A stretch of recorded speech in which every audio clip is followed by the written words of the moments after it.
Les amis, bonjour, bienvenue dans ce Good Morning Market du mardi 2 avril. J'espère que vous avez passé un bon week-end, que vous n'avez pas trop mangé de chocolat. Aujourd'hui, le calendrier du jour côté bourse est assez chargé. On a des PMI, le PMI allemand qui sort à 9h55, le PMI européen qui sort à 10h du matin.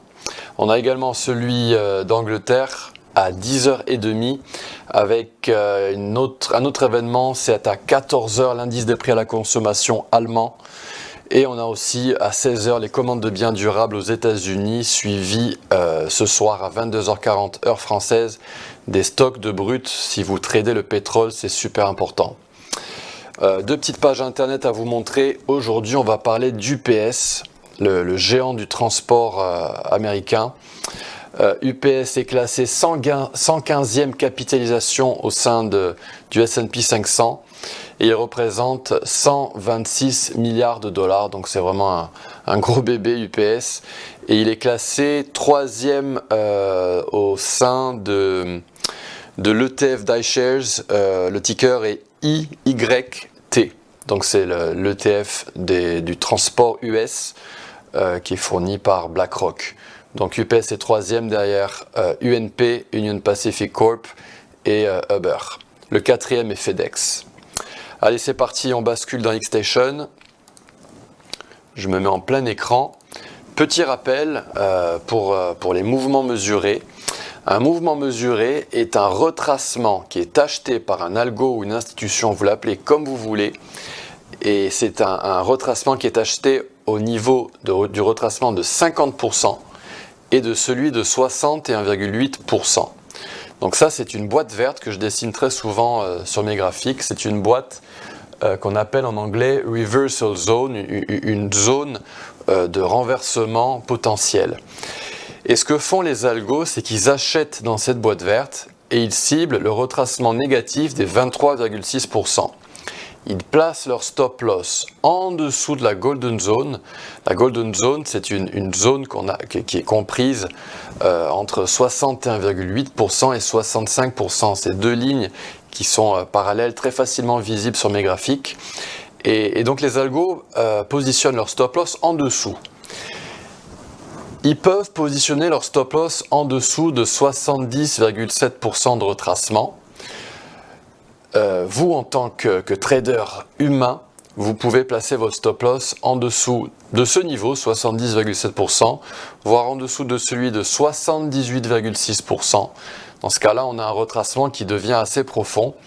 Vous pouvez également placer votre stop loss en dessous du retracement de 88,7%, voire carrément en dessous du plus bas précédent, pour un maximum de sécurité.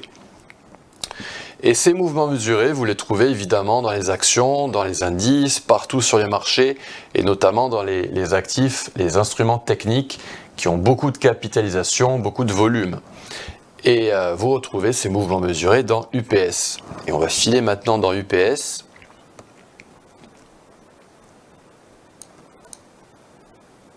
Voici la courbe d'UPS. Donc là, on a une très très jolie courbe qui monte, qui part du coin en bas à gauche jusqu'au coin en haut à droite. Et là, on a une belle correction qui est en train de se dessiner dans UPS. Et UPS, par le passé, a fait un premier mouvement mesuré à partir de l'ancrage de 2008 jusqu'à un top qui avait été effectué en 2017, semble-t-il. Je regarde vite fait. Oui. Non, c'était début d'année 2018. Et on avait eu un retracement, on était descendu, on avait retracé jusqu'au niveau de 50%, on avait un petit peu méché en dessous. Je vais retirer le retracement des 70,7. Je le remettrai après. Et donc on avait bondi, on avait monté très très fortement, on avait atteint la cible à 158,52.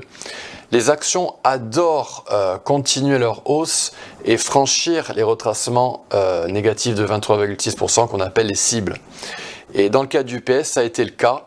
On a bondi, on a cassé le canal basique, le base channel en anglais, et on a fait ce qu'on appelle un overthrow. C'est un prix, il n'y a pas vraiment de traduction en anglais, mais en français, mais c'est un prix qui bascule au-dessus d'une ligne de tendance et qui par la suite redescend en dessous. Et dans le cas d'UPS, donc, on a un deuxième mouvement mesuré qui est en train de se produire et qui pourrait être tradé par les institutionnels. Et donc je l'ancre à partir de ce creux jusqu'à ce top. Et là dans UPS, voilà ce qu'on a. On a les prix qui sont venus dans ma boîte verte, qui ont méché le retracement de 65%, et là on stagne un petit peu. Si ce mouvement mesuré est tradé avec succès, on grimpera jusqu'à 270 $.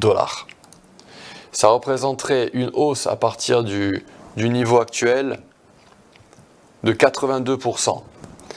Alors, il est possible qu'UPS descende et perce cette golden zone. Il est possible qu'il aille chercher le retracement de 70,7%.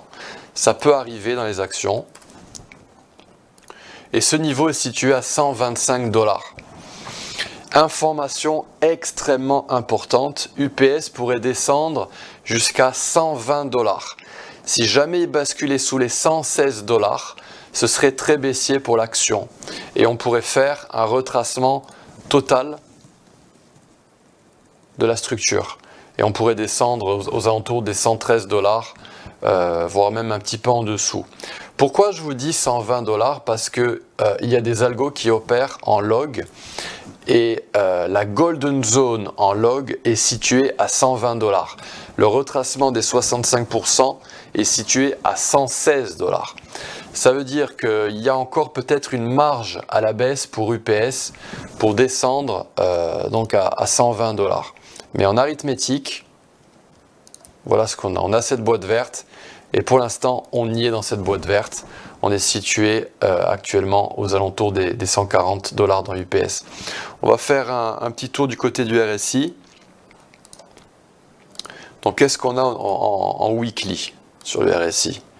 Eh bien on a une divergence haussière qui pourrait se matérialiser si jamais on descend un petit peu plus bas.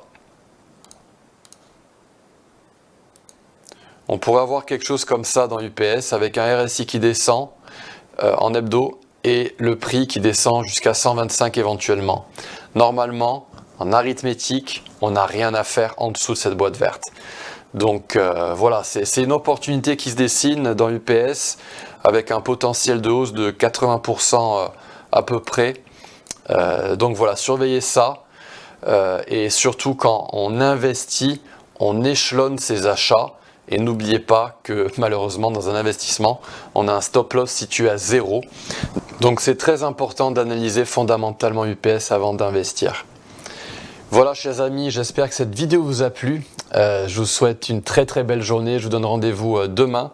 Si vous avez des questions à me poser, n'hésitez vraiment pas à me les poser sur les réseaux sociaux. Vous pouvez me trouver sous le nom de Antoine XTB sur Twitter, Instagram et LinkedIn. Très très belle journée, à bientôt, au revoir.